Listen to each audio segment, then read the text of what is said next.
We're talking the Book of Boba Fett, Episode 1. Our review, our reaction is happening right now. Guys, Chris and Rob of the Jersey Comic Crew here, and of course, we are talking the Book of Boba Fett. Yes. It was one of the biggest episodes in form of getting a bunch of answers we've been waiting for like 30 plus years, Rob. Before we begin about the episode, there's been a lot of like conversation on Twitter and social media that like people are like, why do we even have this show? Nobody cares about Boba Fett. And I'm sitting here like, where wasn't everybody like a year or two ago screaming we need a Boba Fett show? They miss Boba Fett. Yes. Nobody's ever happy, but I'm happy. I really enjoy this episode. I'm happy, you're happy, and I'm happy, so that's all that matters. That's all that matters. But Chris, you were right. We did get flashbacks throughout this whole episode of like how he got thrown into the Sarlacc pit, how he got out, and then like, and those Tusken Raiders just slapping him around in the sand, making him dig for like, what are the rubies in the gem with water in them, and they were like, "We're tired of you, Boba Fett."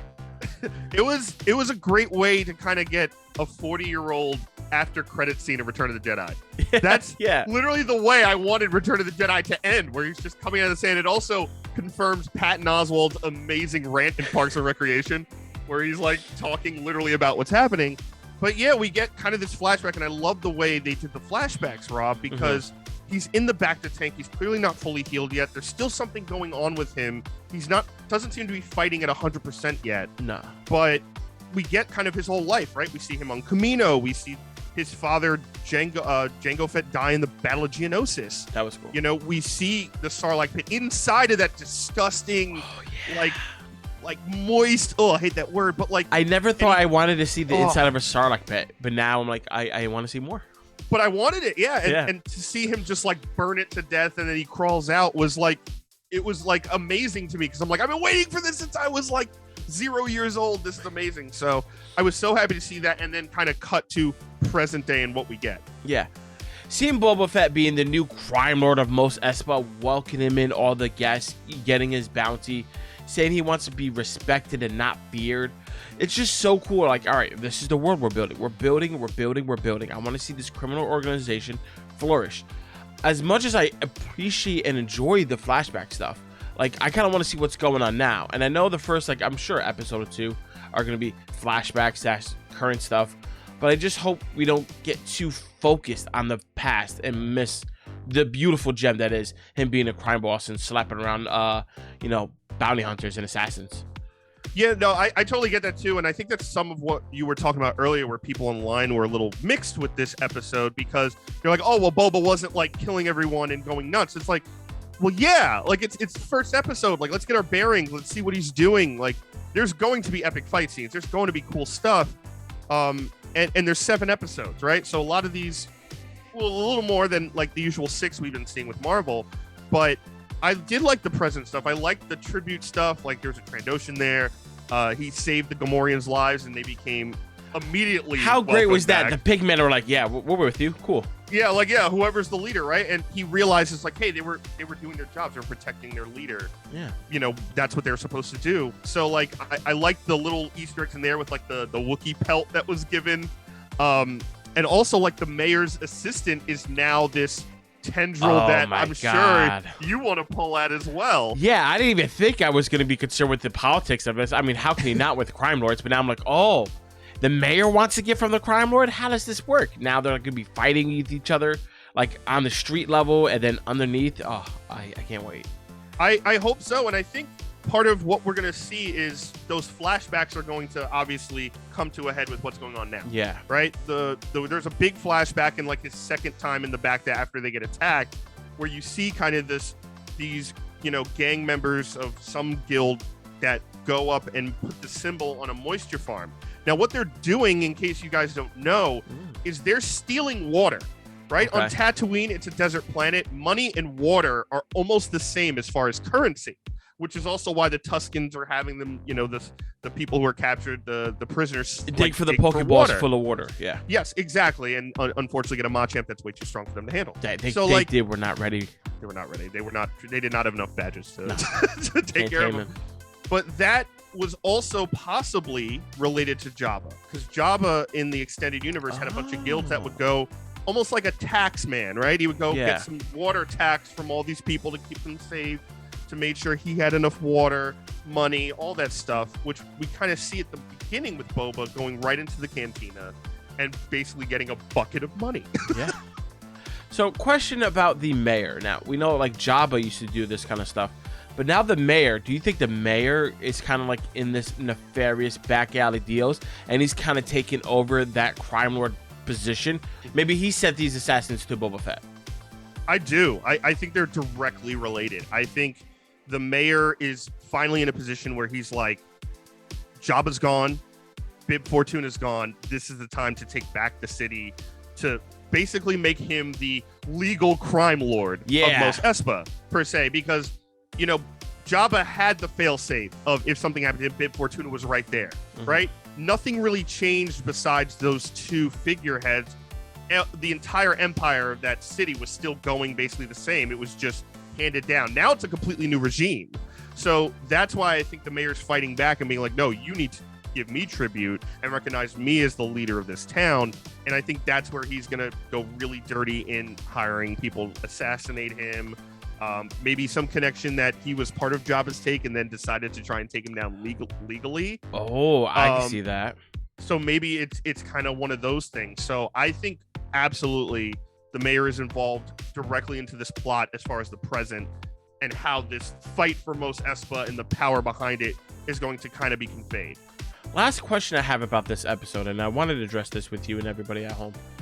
He's in the back of tank, he's healing, but the last we saw, like, he was like fighting with Mando and he was doing very well. And now we see him here, he's obviously in a weakened state. And even when he was fighting against those guards, he wasn't, I guess, up to the Boba Fett snuff that we're used to. Yeah. Is there what do you think happened between the Mandalorian and now? Like, what was the major cause of these injuries? I don't necessarily think something major happened to him. I think the major situation is he was fighting stormtroopers in Mando, and they're a dime a dozen, right? We kind of learned that through the sequel movies and kind of even in Mando with the two guys who were trying to just hit the rock, you know, like they're not the best soldiers. They're kind of just anyone who wants to join could join and be just a grunt.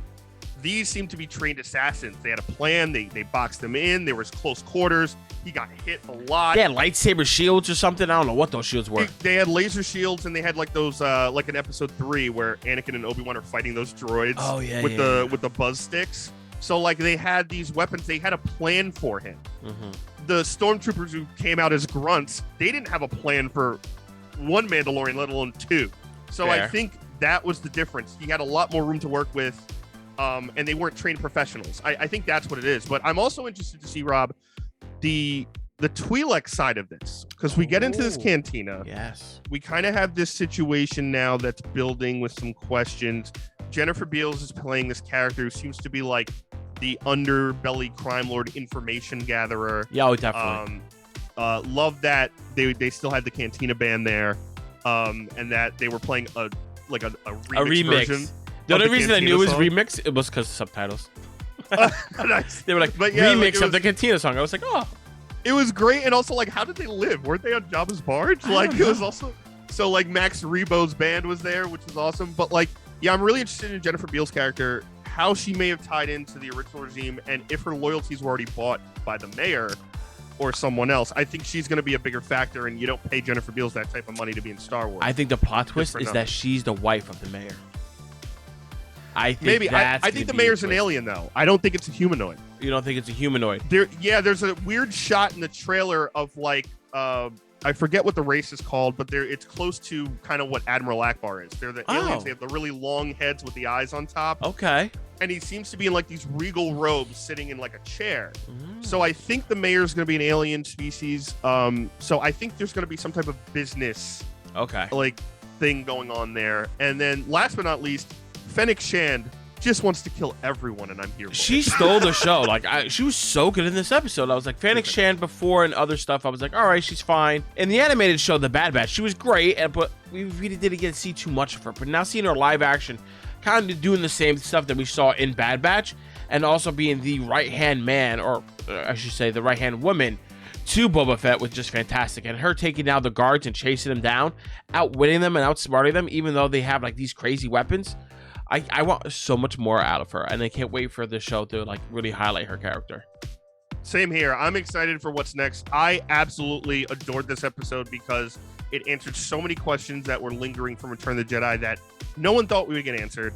I love the flashbacks. I loved how he took down that new ridiculous Machamp looking creature, kind of like the way Leia killed Jabba with the chains, and comes back like this hero. Now he's like a legend. This to me, Rob, is like, we always look for the theme in every show we watch and kind of break down for you guys. To me, this is going to be about survival.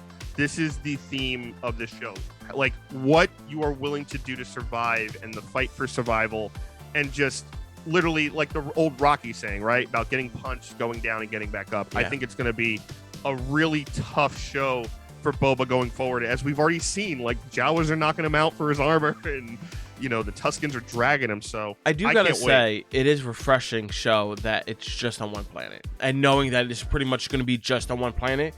I don't think that's something Star Wars has ever done before, right? Because everything is world hopping. Because every city is like, oh, we got to go to a different city. It's on another world. Instead, it's like, oh, it's almost Espa. Or maybe it'll be in a different section on the same planet. Even the flashbacks are on the same planet. So it's like, oh, we're going to learn so much of this world. We're really going to get immersed in it. And I think this is going to be a really big win for Star Wars. And it's going to allow them to make more content like this, seeing these little pockets all over the world. So that way, when we travel to, let's say they travel back to Tatooine, you're like, oh, all this stuff from Boba Fett happened here. They transfer it to some other, like Kashyyyk, and then you have a Wookiee story, maybe a miniseries. You're like, oh, I know the ins and outs of all of Kashyyyk because I watched the show. And it's going to make us, I think, appreciate all these various planets more if they do stuff like this. So that's just my 2 cents. But now I want to know what your 2 cents is. Guys, let us know down in the comments below what you thought of this episode, and are you excited for the Boba Fett show continuing forward? Hey guys, thanks so much for watching. Give us a thumbs up, really helps the channel out a lot. If you're new, subscribe and turn on those notifications. You don't want to miss any more of our Boba Fett coverage. There's 6 more episodes to go, and you know Rob and I are going to break them down. And if you missed any of our episodes, make sure you check them out on the channel. They are here for you at all times. And as always, I'm Chris Heller. That's Rob Moran. We're the Jersey Comic Crew, and we will see you next time.